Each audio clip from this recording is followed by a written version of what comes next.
사람들을 만나서 대화를 나누다 보게 되면 각 사람마다 자주 사용하는 말들이 있어요.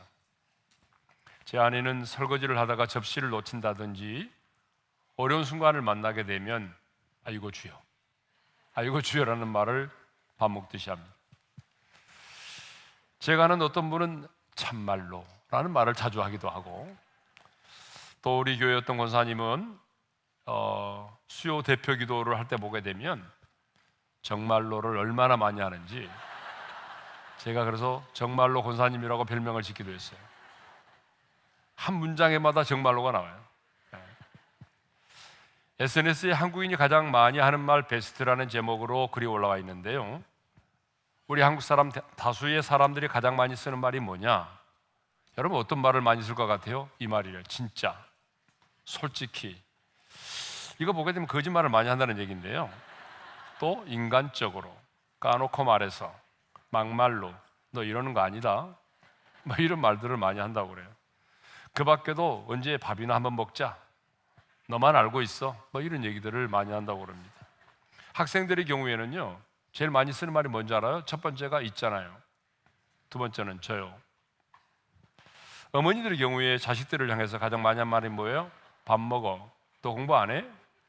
선생님들의 경우에는 너 조용히 안 해? 번호. 네.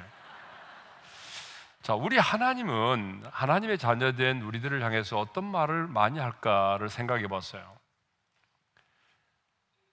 제가 말씀을 묵상하면서 내린 결론은, 하나님께 물어보진 않았지만 두려워하지 말라는 말씀을 많이 할 것 같아요. 왜냐 그러면 성경에 두려워하지 말라는 말씀이 365회 나온다고 그러잖아요.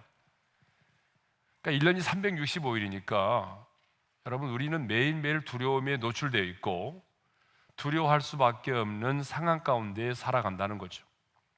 그래서 매일매일 하나님이 우리에게 말씀하시고자 하는 게 뭘까요? 두려워하지 말라는 거예요. 두려워하지 말라. 아담과 하와를 보게 되면 선악과를 따먹고 난 다음에 하나님의 낯을 피하여 동산나무 사이에 숨었어요. 그때 하나님이 아담을 찾아오셨죠. 그런데 아담과 하와는 하나님의 소리를 듣고 이렇게 말합니다. 내가 벗었으므로 두려워하여 숨었나이다. 여러분, 우리 인간이 최초로 가졌던 감정이 뭔지 알아요? 두려움이에요. 하나님의 형상대로 지음받은 인간이 하나님의 낯을 피하였을 때에 가졌던 그 감정이 두려움이었습니다. 그래서 오늘은 다니엘 기도의 축정식의 날인데, 두려워하지 말라, 두려움이 없는 담대함을 가지고 우리가 다니엘 기도회를 맞이했으면 좋겠습니다. 왜냐하면 다니엘 기도도 영적인 전쟁이거든요. 그래서 영적인 전쟁을 치르는 우리에게 필요한 게 뭐냐 그러면 두려움이 없는 담대함이 필요한 겁니다. 자, 오늘 본문은 이렇게 시작합니다. 이후에라는 말로 시작을 하고 있어요. 우리 본문 1절 상반절의 말씀을 읽겠습니다. 시작. 이후에 여호와의 말씀이 환상 중에 아브라함에게 임하여 이르시되. 이후에를 알아야 본문의 내용을 바로 알 수가 있겠죠. 그런데 여기서 이후에라고 하는 원문을 보게 되면 원문은 이렇게 되어 있습니다. 그 사건들 이후에 이렇게 되어 있어요. 그러니까 아브라함의 생애 가운데 단 하나의 사건이 아니라 하나님께로부터 부르심을 받고 여기까지 오는 과정 속에, 그러니까 창세기 12장에서부터 14장까지에 있었던 아브라함에게 인생에 있었던 모든 사건들, 그 이후에라는 말이에요. 자, 우선 갈대아 우리에서 아브라함이 하나님의 부르심을 받죠. 전혀 하나님을 알지 못하고 하나님의 가정이 여기시는 우상을 만들어 팔고 있던 아브라함을 하나님께서 부르십니다. 너는 너의 고향과 친척과 아버지의 집을 떠나 내가 내게 보여줄 땅으로 가라. 그런데 하나님은 그냥 가라고 말씀하지 않으시고 약속의 말씀을 주시잖아요. 자, 창세기 12장 2절과 3절의 말씀을 읽겠습니다. 다 같이요. 내가 너로 큰 민족을 이루고 내게 복을 주어 내 이름을 창대하게 하리니 너는 복이 될지라 땅의 모든 족속이 너로 말미암아 복을 얻을 것이라. 자, 하나님은 이런 약속을 주시면서 갈대아 우르를 떠나서 가나안 땅으로 갈 것을 말씀하셨습니다. 자, 가나안 땅에 들어왔는데 기근을 만나게 되죠. 먹고 사는 문제를 해결하기 위해서 아브라함은 애굽으로 내려가게 됩니다. 근데 문제가 생겼어요. 아내가 너무 예쁘다는 거예요. 그러니까 여러분, 예쁜 아내를 데리고 사는 사람은 언제나 근심할 수밖에 없어요. 예. 그래서 아브라함이 아내가 너무 예뻐서 걱정을 하게 되죠. 그래서 많은 사람들이 내가 사라의 남편이라고 말하면 그때의 사람들이 나를 죽이고 아내를 빼앗아 가기 때문에 자기가 좀 살아보겠다는 생각에 아내로 하여금 남편이라고 하지 말고 그냥 누이라고 해라, 나의 누이라고 해라, 거짓말을 시키게 되죠. 자, 근데 이제 이 사라가 그 애굽에 들어갔을 때에 사라가 얼마나 예뻤던지 이 소문이 바로의 궁예까지 들어가게 되고 애굽의 왕 바로가 많은 가축과 재물을 주면서 어때요? 그 사라를 그 궁궐 안으로 이끌어 드립니다. 그런데 하나님께서 개입을 하셨어요.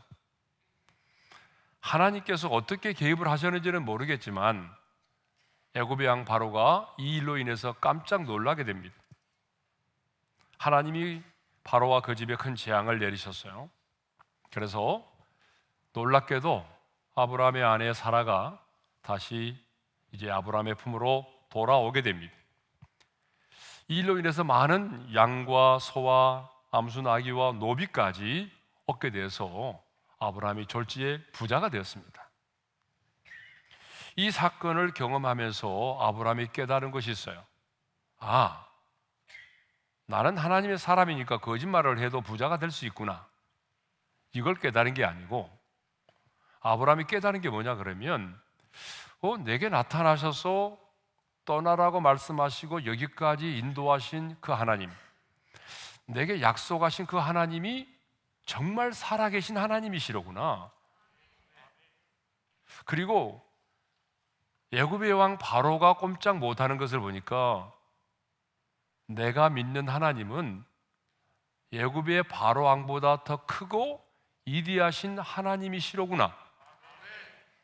이 사실을 깨닫게 됩니다. 하나님은 살아계시구나. 하나님은 전능하시고 그리고 더 크고 위대하신 분이라는 사실을 깨닫게 돼요.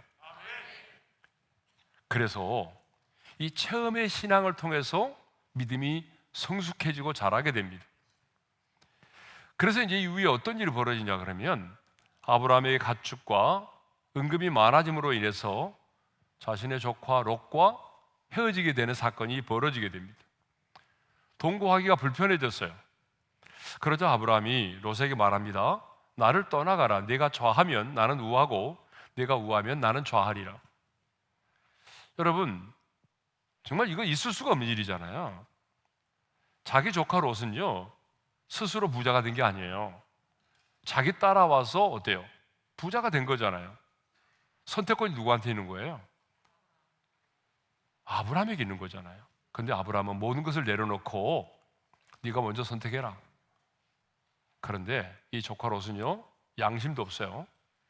그래서 자기 자신이 눈에 볼 때에 어때요? 물된 동산 같고 물이 넉넉한 목축하기에 편한 소돔과 고모라가 있는 요단 온 지역을 어때요? 선택을 해서 떠나갑니다. 그리고 아브라함은 거의 농사도 지을 수 없는 광야와 같은 곳에 그 땅을 차지하게 되죠. 여러분, 아브라함이 이렇게 양보할 수 있었던 근거가 뭘까요? 하나님을 알았기 때문이에요. 내가 믿는 그 하나님이 나와 함께 하신다면 아무리 내 조카 롯이 좋은 땅을 선택하여 간다고 할지라도 하나님이 책임져 주시겠구나. 이 믿음이 있었던 거죠. 그러니까 믿음이 있기 때문에 이렇게 양보하고 자기 조카 롯으로 하여금 먼저 선택할 수 있도록 만든 것입니다. 그 다음에 또 어떤 일이 벌어지죠? 전쟁에 참여를 하게 돼요. 그 땅 가운데 큰 전쟁이 일어나는데 이 그돌라오멜이 이끄는 메소포타미아 연합군, 북방의 연합군이라고 말하죠. 이 네 개 나라의 연합군과 소돔과 고모라의 왕이 중심이 되는 5나라의 연합군과의 전쟁이 일어났습니다. 그래서 시나랑, 아무라벨, 엘라사랑, 아리옥, 엘라망, 그돌라오멜, 고이망, 디달, 그리고 여기 보게 되면 소돔왕 베라, 고모라 왕 비르사, 아드마 왕 시날, 스보임왕 세베닐, 소아랑 벨라. 그러니까 4나라의 연합군과 5나라의 연합군이 전쟁을 하게 되는 거죠. 9개 나라가 지금 나누어 가지고 전쟁을 하게 됩니다. 싸움의 이유는 간단합니다. 12년 동안 엘라망 그돌라오멜을 섬기다가 5나라의 왕들이 이제는 섬기지 않겠다라고 말하니까 열받아 가지고 쳐들어온 거예요. 근데 전쟁의 결과가 뭐냐 그러면 소돔과 고모라가 중심이 되었던 5나라의 연합군이 그돌라오멜이 중심이 된 4개의 연합군에게 패배를 하게 됩니다. 자, 패배를 하게 되니까 어떻게 돼요? 많은 사람들이 포로로 잡혀가죠.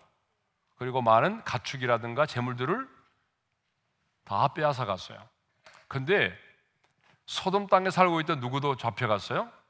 아브라함의 조카 롯도 포로로 끌려갔어요. 근데 이제 아브라함이 이 소식을 들었단 말이에요. 내 조카 롯이 포로로 잡혀갔다. 그러자 아브라함이 어떻게 하죠?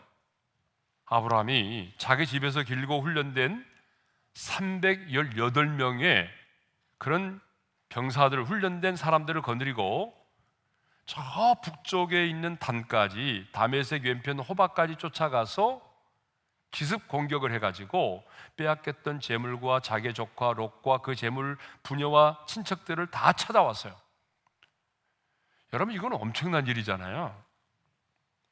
사실 이것은요, 어떻게 보게 되면 엘라만 그돌라오멜의 입장에서 보게 되면 하룻강아지 범 무서운 줄 모르고 달려든 것과 다름이 없어요. 왜냐 그러면 5나라의 연합군이 연합을 해서 싸워도 이기지 못했던 강력한 그 연합군을 318명의 훈련된 사람들을 데리고 들어가서 여러분 기습 공격을 해가지고 그 포로된 자들을 다시 되찾고 빼앗겼던 전리품들을 되찾아왔단 말이에요. 오는 길에 살레망 멜기세덱에게, 이 멜기세덱은 예수 그리스도를 예표하는 사람인데 축복 기도를 받고 그리고 전리품의 10분의 1을 어때요? 그 멜기세덱에게 드립니다. 그리고 소돔 왕이 사람만 내게 보내고 물품은 네가 가져라, 전리품은 네가 가져라, 그렇게 말했지만 어때요? 이 전쟁에서 승리하고 난 이후에 그 전리품을 취하지 않습니다. 하나님의 영광을 위해서 자신은 그 전리품을 취하지 않고, 참 지금까지 이 모습을 보게 되면 너무나 아름다운 모습이잖아요. 전쟁에서 승리하고 돌아온 이 모습. 그런데 이제 문제가 생겼습니다. 이렇게 전쟁의 연합군과의 전쟁에 참여해서 승리하고 난 이후에 여호와의 말씀이 환상 중에 아브라함에게 임했어요. 그렇죠? 언제나 하나님이 임재하시면요, 하나님이 말씀하시는 하나님이 계시잖아요. 그러니까 하나님이 말씀하셨어요. 그러면 환상 중에 아브라함에게 임하신 하나님께서 말씀하신 말이 뭐죠? 1절 하반절의 말씀을 읽겠습니다. 다 같이요. 아브라함아 두려워하지 말라. 나는 내 방패요 너의 지극히 큰 상급이니라. 하나님께서 하신 말씀이 뭐냐 그러면 따라서 합시다. 아브라함아 두려워하지 말라. 자, 여러분 이것을 보게 되면 지금 아브라함에게 뭐가 있다는 거예요? 두려움이 있다는 거예요. 엄청난 전쟁에서 오직 하나님의 도우심으로 승리했고 전리품을 취하였고 또 돌아오는 길에서 하나님의 제사장 멜기세덱에게 축복 기도까지 받고 왔단 말이에요. 여러분 창세기 14장 19절을 읽겠어요. 다 같이요. 그가 아브라함에게 축복하여 이르되 천지의 주제이시오 지극히 높으신 하나님이여 아브라함에게 복을 주옵소서. 여러분 멜기세덱이 이렇게 축복 기도를 해줬어요. 그리고 얻은 전리품에서 10분의 1을 멜기세덱에게까지 주었단 말이에요. 그런데 놀라운 것은, 그런데 아브라함의 마음에 두려움이 있었다는 거예요. 자, 이것을 보게 되면 우리도 마찬가지잖아요. 기도의 응답을 받고 영적인 전쟁에서 승리하고 하나님이 내 인생의 주인 되심을 고백하고 그래서 온전한 11조를 드렸는데, 그럼에도 불구하고 오늘 내 안에 두려움이 있을 수 있다라고 하는 거예요. 그러니까 여러분, 믿음이 있는 자에게도 두려움이 있을 수 있다라고 하는 거예요. 그러니까 믿음은 두려움이 없는 것이 아니라 그 두려움의 감정 앞에 내가 굴복하지 않고 그 두려움 앞에 당당하게 서서 두려움을 이겨내는 것이 믿음이라는 거예요. 그러니까 내가 믿음을 가졌기 때문에 두려움 자체가 없는 게 아니고, 여러분 지금 아브라함을 보세요. 엄청난 전쟁에서 승리했잖아요. 그리고 축복 기도까지 받았잖아요. 그리고 10분의 1까지 11조도 드렸단 말이에요. 그런데 아브라함에게 뭐가 있어요? 두려움이 임한 거예요. 그러니까 우리가 알아야 될 사실은, 내가 왜 내 안에 두려움이 생겼지? 왜 내 안에 두려움이 있지? 내가 믿음이 없나? 아니에요. 여러분이 신앙생활 오래 했고 큐티하고 있고 새벽기도 하고 있고 또 하나님이 내 인생의 주인 되심을 고백하고 온전한 11조를 드려도 우리 안에 두려움이 찾아오는 거예요. 그러니까 믿음이라는 것은 내 안에 두려움 자체가 없는 것이 아니라, 믿음은 두려움이 내게 없다는 것이 아니라 그 두려움의 감정 앞에서 내가 굴복하지 않고 그 두려움에 앞서서 두려움 앞에 당당하게 서서 두려움을 이겨내는 것이 믿음이라는 거예요. 그러니까 여러분에게도 두려움이 있을 수 있는데 그 두려움의 감정 앞에 내가 굴복당하지 않고 도리어 그 믿음으로, 하나님이 내게 주신 약속의 말씀으로 두려움을 이겨내는 것이 믿음이라는 거예요. 그러면 아브라함에게 있었던 이 두려움은 어떤 두려움이었을까요? 하나님께서 지금 아브라함에게 찾아오셔서 두려워하지 말라 이렇게 말씀하시잖아요. 그러면 하나님께서 아브라함에게 두려워하지 말라고 말씀하실 때에 아브라함에게 있었던 두려움은 뭘까요? 자, 본문은 아브라함에게 있었던 두려움은 이거다라고 말씀하고 있지 않아요. 그렇지만 하나님께서 그 두려움에 대한 처방으로 말씀하신 내용을 보게 되면, 아브라함의 마음속에 있었던 두려움은 이거구나 하는 걸 알 수 있어요.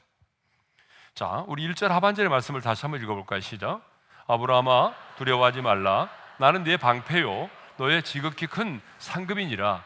너의 방패요, 나는 네 방패요 너의 지극히 큰 상급이니라고 하는 이 말씀을 보게 되면 아브라함이 지금 무엇 때문에 두려워하고 있는지 알 수 있어요. 아브라함의 두려움의 내용을 알 수 있단 말이죠. 자, 첫째로 아브라함이 두려워하고 있었던 것은요, 보복에 대한 두려움이었어요. 방금 제가 말씀드렸잖아요.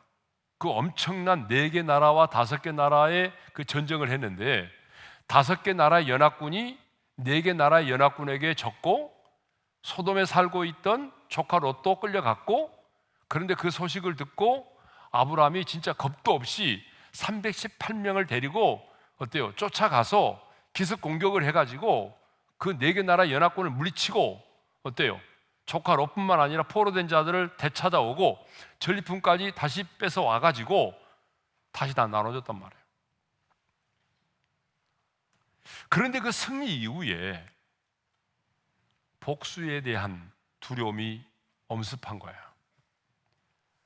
사실 성경을 보게 되면 아브라함은 대범한 사람이 아니잖아요. 대범한 사람이 아닙니다. 아브라함 자체가. 어떻게 알 수 있어요? 2번이나 반복해서 자신의 신변을 위해서 자기 아내를 누이라고 거짓말을 했잖아요.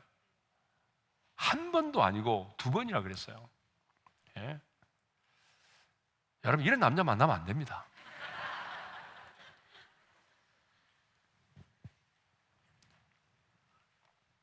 그런데 전쟁에서 패한 북방의 연합군들이 다시 쳐들어와서 복수를 할 것 같은 마음이 들었어요.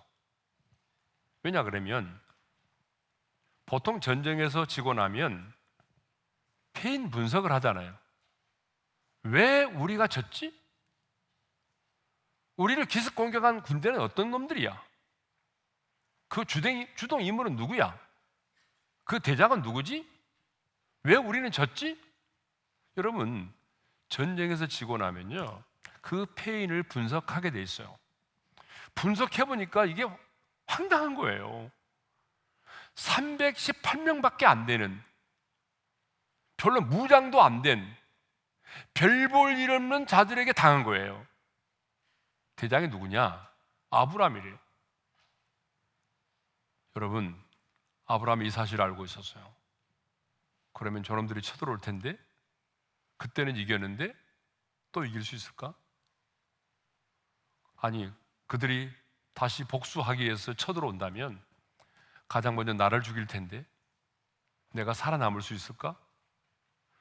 여러분이 아브라함이라면 이런 생각을 할까요, 안 할까요? 당연히 하겠죠. 그들이 당하고 가만히 있을 사람이 아니잖아요. 그들이 다시 어때요? 군대를 모집하고 아니면 전열을 가다듬어서 다시 쳐들어온다면 내가 막아낼 수 있을까? 여러분, 복수에 대한, 보복에 대한 두려움이 아브라함의 마음속에 있었던 겁니다. 여러분, 우리에게도 마찬가지입니다. 이런 두려움이 있어요. 내가 지난번에는 잘했는데 이번에도 잘할 수 있을까? 여러분에도 그런 두려움이 있잖아요. 내가 지난번에 시험 잘 봤는데 이번에도 잘 볼 수 있을까? 뭐 이런 거.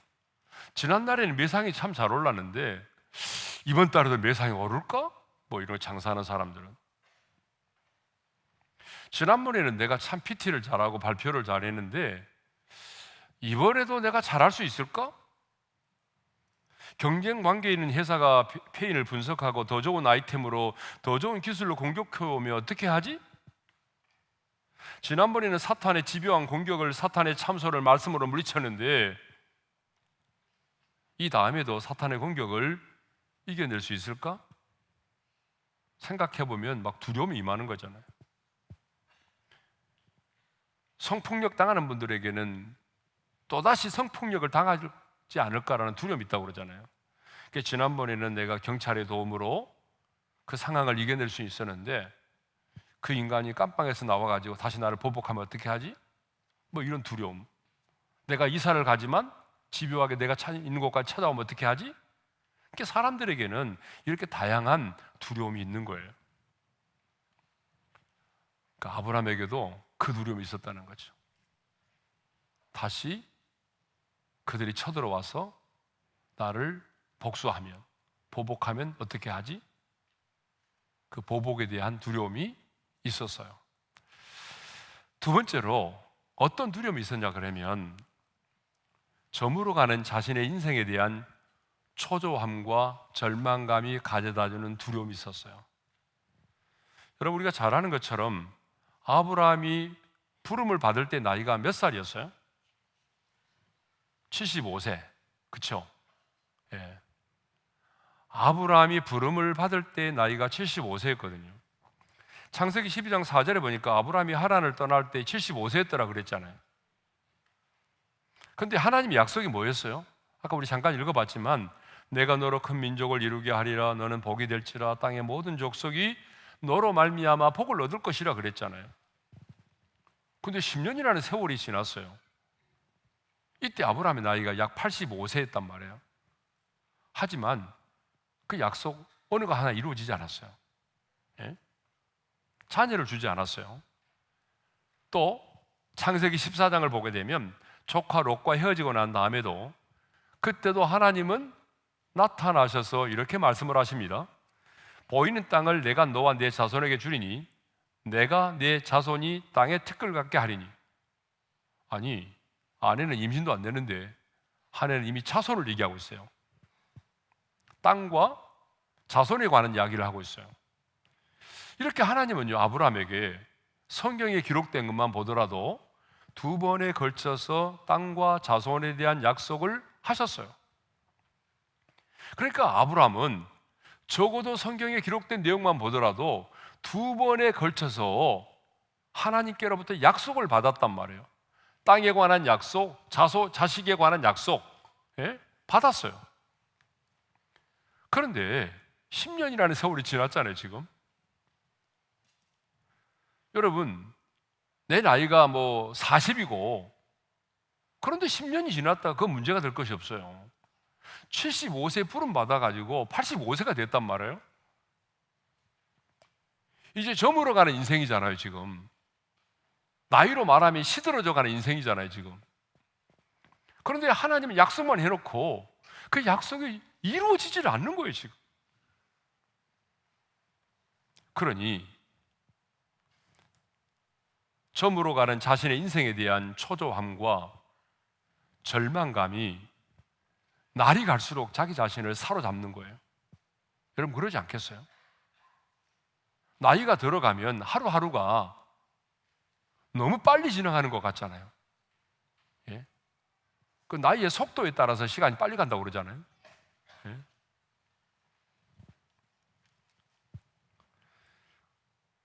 그러니까 약속은 이루어지지 않았는데 나이는 들어가고, 그러니 매일의 삶이 두려움으로 다가오는 거예요. 하나님은 분명히 약속을 하셨는데 나이는 들어가고 아내는 이 뜻을 안 하고, 그러니까 뭐예요? 두렵죠. 예? 매일의 삶이. 그런데 여러분, 아브라함에게만 이런 두려움이 있는 것이 아닙니다. 우리에게도 동일한 두려움이 있다는 거예요. 열심히 인생을 살아온 것 같은데 내놓을 만한 것이 별로 없는 거예요. 내가 열심히 인생을 살아온 것 같은데 내 인생은 이거다 라고 내놓을 만한 것이 안 보이는 거예요. 손에 잡히는 것이 없는 거예요. 시간은 흘러가는데, 나이는 들어가는데 이루어 놓은 것이 별로 없어요. 은퇴를 앞두고 있는데 노후 준비가 하나도 되어 있지 않은 사람도 있어요. 자녀들을 아직 결혼도 하나도 안 시켰는데 회사에서 나가라 하면 어떻게 하지 하는 생각에 잠을 이루지 못하는 분도 계세요. 저물어 가는 인생에 대한 초조함과 절망감이 우리들에게도 있다는 거예요. 자, 그래서 하나님은요, 아브라함이 지금 무엇 때문에 두려워하고 있는지 정확하게 알고 계셨어요. 자, 복수에 대한 두려움 때문에 두려워한다는 걸 알고 계셨어요. 또 나이가 들어가면서 하나님의 약속이 이루어지지 않는 것에 대한 그 초조함과 절망감으로 인한 두려움을 가지고 있다는 걸 알고 있었어요. 그래서 이제 하나님이 처방을 내리십니다. 두려움에 대한 하나님의 처방이 뭐냐 그러면, 첫째로 하나님 자신이 나의 방패가 되신다는 거예요. 1절 하반절의 말씀을 읽겠습니다. 시작. 아브라함아, 두려워하지 말라. 나는 내 방패요. 여러분, 방패라고 하는 게 뭐죠? 전쟁터에서 적의 창과 칼과 화살로부터, 온갖 공격으로부터 나를 지켜주는 것이 뭐예요? 이게 방패란 말이에요. 근데 하나님 말씀하시잖아요. 내가 너의 방패가 되어줄게. 나는 내 방패라고 하는 말은 나는 너를 위한 방패이다라는 말이에요. 그러니까 강하고 전능하신 그 하나님께서, 싸움에 능하신 하나님께서 내가 너의 방패가 되어주므로 너를 지켜주고 내가 너를 보호해 주겠다는 말씀이에요. 그러니까 너 두려워하지 말라는 거예요. 여러분, 한번 생각해 보세요. 하나님께서 아브라함의 인생의 방패가 되어주시지 않았다고 한다면 어떻게 318명의 용사를 데리고 가서 5개 나라의 연합군이 무찌르지 못했던 그 4개 나라의 강력한 군대를 무찌르고 승리하고 돌아올 수가 있나요? 하나님께서 방패가 되어 주셨기 때문이죠. 여러분, 다윗의 인생도 마찬가지잖아요. 하나님께서 다윗의 인생 가운데 방패가 되어 주셨기 때문에 골리앗을 향하여 나갈 수 있었고 골리앗을 물리칠 수가 있었던 것입니다. 여러분, 저와 여러분의 인생에도 방패가 필요합니다. 왜냐하면 저와 여러분의 삶이 영적인 전쟁이기 때문입니다. 매일의 삶이 영적인 전쟁이기 때문에 하나님께서 저와 여러분의 삶에 방패가 되어 주셔야만 된다는 거죠. 여러분, 도둑질하고 죽이고 멸망시키려는 사탄 마귀가 우는 사자처럼 두루다니며 삼키려고 하고 있는데 하나님께서 우리의 방패가 되어 주시지 않는다면 어떻게 우리가 영적인 전쟁에서 승리할 수가 있겠습니까? 그러니까 우리에게는 하나님의 보호하심이 절대적으로 필요합니다. 전쟁에 능하시고 강하신 하나님께서 저와 여러분의 인생에 방패가 되어 주셔야만이 영적인 전쟁에서 승리할 수가 있는 것입니다. 그래서 시편 기자는 시편 115편 9절에서 이렇게 노래하고 있어요. 다 같이 읽겠습니다. 이스라엘아, 여호와를 의지하라. 그는 너희의 도움이시요 너희의 방패시로다. 여호와 하나님은 너희의 방패라고 말하고 있어요. 근데 여러분, 여기서 중요한 게 뭐냐 그러면 그래, 하나님은 나의 방패야. 하나님은 나의 방패가 되신다. 여러분, 이 신앙의 고백이 중요한 게 아니고요, 이 사실을 믿는 게 중요하다는 거예요. 하나님이 내 인생의 방패라면 내가 그 방패 되신 하나님을 의지해야 되는 거죠. 그래서 시편 기자가 뭐라고 말합니까? 이스라엘아, 여호와를 의지하라. 왜 의지하라고 말하죠? 그가 너희의 방패가 되시기 때문이라는 거예요. 그래서 오늘 우리에게는 하나님이 내 인생의 방패가 되어주신다는 사실을 믿어야 되는 거죠. 그래야 우리가 두려움이 없는 담대함을 가지고 이 다니엘 기도회에 참여할 수가 있는 거예요. 네? 왜냐 그러면 사탄은요, 여러분에게 다니엘 기도회에 참여하지 못하도록 하기 위해서 여러 가지 수단과 방법을 동원하지 않고 여러분의 마음속에 온갖 두려움을 가져다 줄 거예요. 그런데 그 두려움을 이겨내고 여러분들이 하나님의 용사로서 다니엘 기도에 참석하려면요, 우리 안에 두려움이 없는 담대함이 필요합니다. 그 하나님을 의지해야 돼요. 그러니까 사탄이 끊임없이 여러분 우리에게 불화살을 쏘아대잖아요. 왜요? 우리 마음에 상처를 주기 위해서. 그런데 우리 안에 믿음의 방패가 필요하잖아요. 하나님께서 우리의 방패가 되어주시면 사탄이 아무리 우리를 참소하고 사탄이 우리를 향해서 아무리 불화살을 쏘아대도 여러분, 우리는 막아낼 수가 있는 거예요.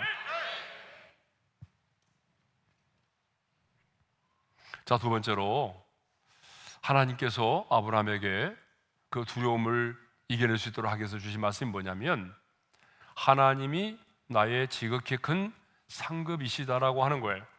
자, 우리 1절 하반절의 말씀을 읽겠습니다. 다 같이요. 아브라함아, 두려워하지 말라. 나는 내 방패요 너의 지극히 큰 상급이라. 고대 사회에서 자식이 없다는 것은요,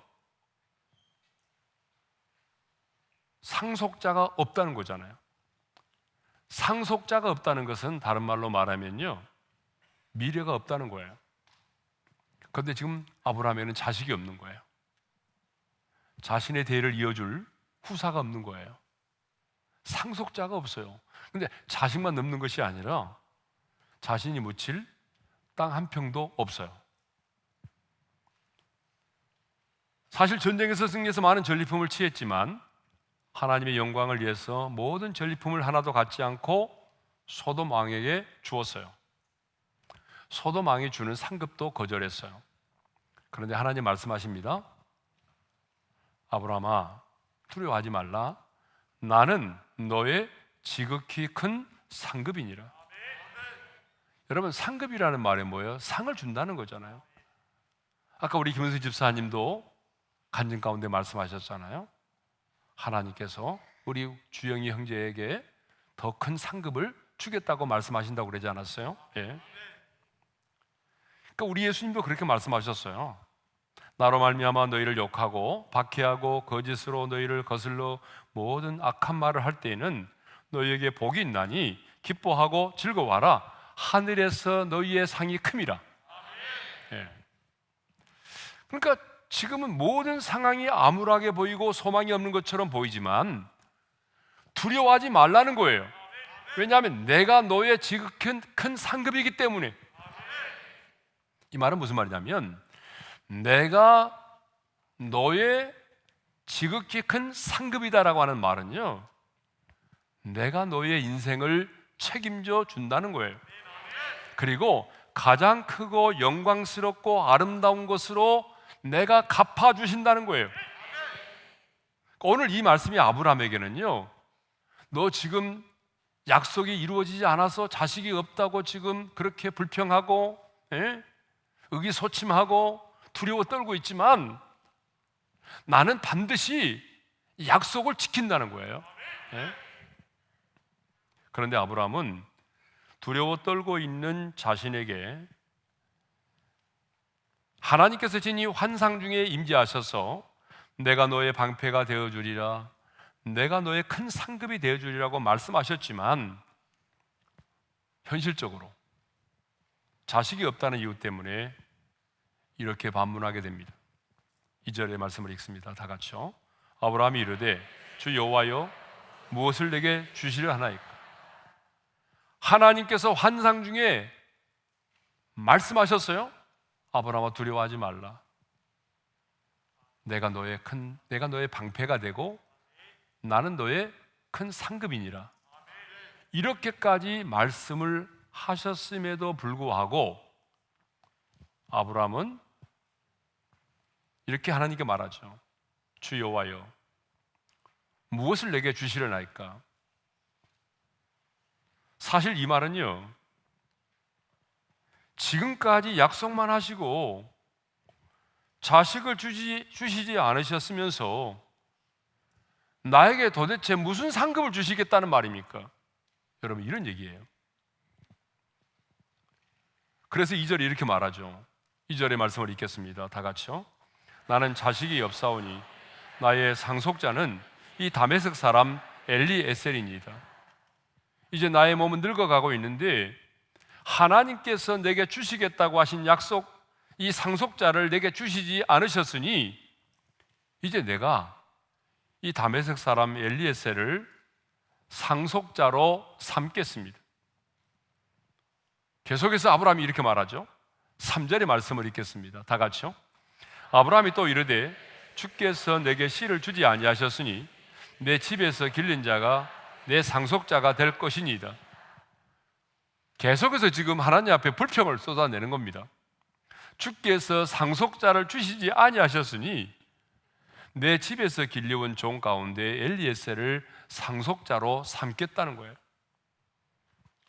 여러분, 이것을 보게 되면요, 지금 아브라함의 인생의 가장 큰 문제가 뭐예요?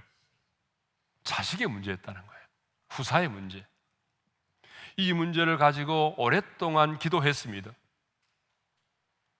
자식의 문제로 인해서 오랫동안 하나님 앞에서 기도했고 이것 때문에 고민해 왔습니다. 그런데 나이는 들어가는데 하나님은 약속만 해놓고 주시지 않는 거예요. 그래서 이제 아들 낳는 것을 포기하고 자기 집에서 기른 종 엘리에셀을 상속자로 삼겠다는 거예요. 근데 여러분, 이 말은요, 즉흥적으로 한 말이 아니잖아요. 오랫동안 기도하고 고민한 끝에 나온 말이란 말이에요. 그러므로 하나님, 내게 무엇을 주시려나이까? 이 말은 하나님, 저 이제 지쳤습니다. 이제 나는 기다리다가 지쳤습니다. 이제 후사가 없어도 좋으니까 이제 제발 이 문제에서 나는 벗어나고 싶습니다. 그냥 우리 집에서 기른 엘리에셀을 상속자로 삼겠습니다. 더 이상 내가 이 문제 가지고 하나님 앞에 기도하지 않겠습니다. 막 이런 거 아니겠어요 지금? 네. 아브라함의 마음속에 있는 그 속상함, 섭섭함, 서러움이 함축적으로 담겨져 있는 말이에요. 근데 여러분, 우리 안에도 이런 게 있어요, 없어요?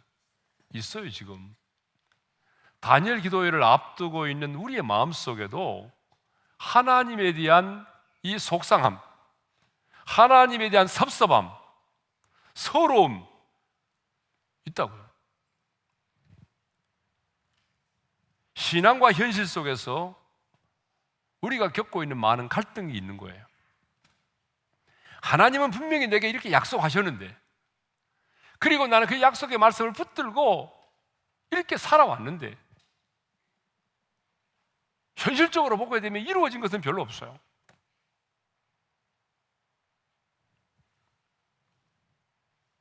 하나님이 살아계신다는 것도 내가 믿고 있고, 내가 믿는 하나님이 전능하신 분이라는 사실도 내가 믿고 있고, 오랜 시간 하나님이 내게 주신 약속의 말씀을 붙들고 기도해 왔는데 내가 원하는 기도의 응답은 없다는 거예요. 우리 형제와 자매들 결혼을 앞두고 기도하고 있는 분들 많잖아요.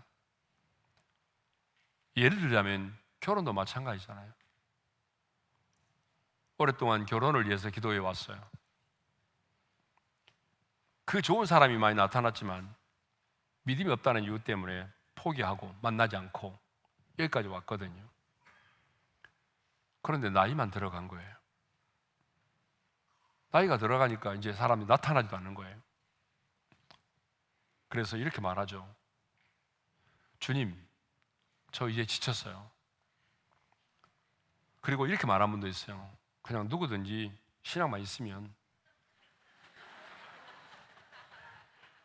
아니면 누구든지 신앙이 있든지 없든지 나를 좋다는 사람만 있으면 확 결혼해버릴 거예요.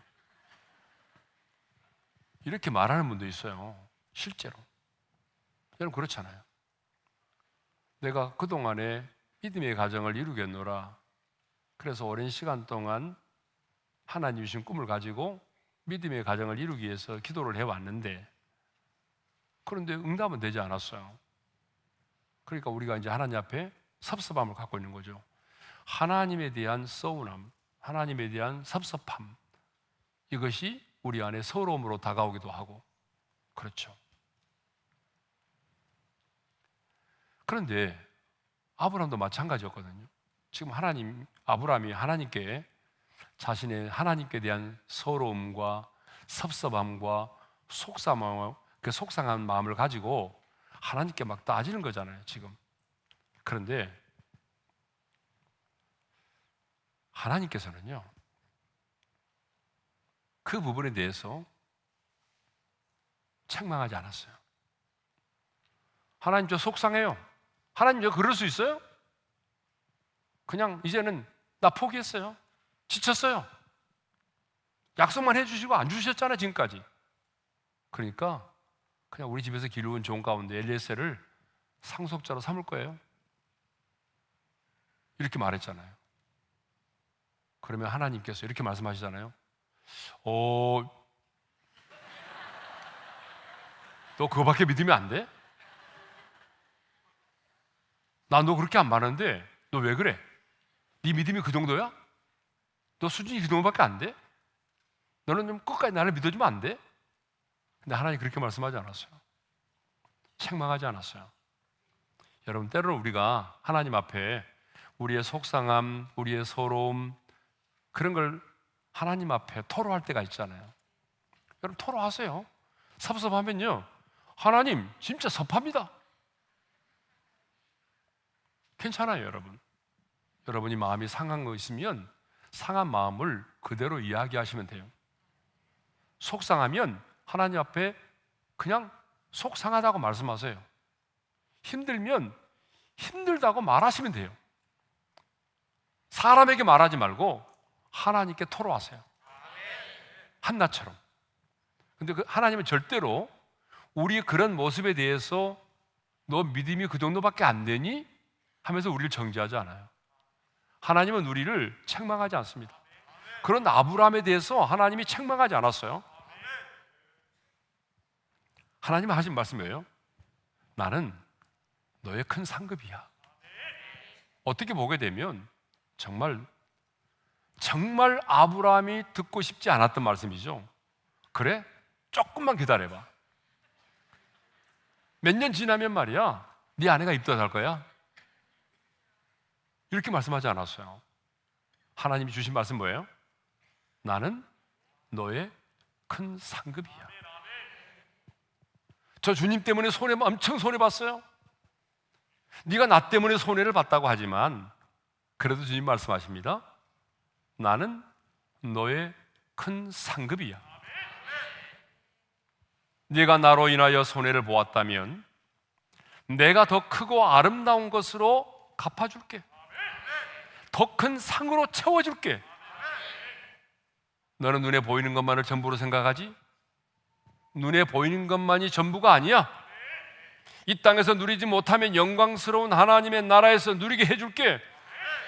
나는 너의 큰 상급이니까 두려워하지 마라. 여러분, 다니엘이 세일을 금식하며 기도했을 때에 주의 사자가 나타나서 이렇게 말했잖아요. 다니엘 10장 19절입니다. 다 같이요. 큰 은총을 받은 사람이요, 두려워하지 말라. 평안하라. 강건하라.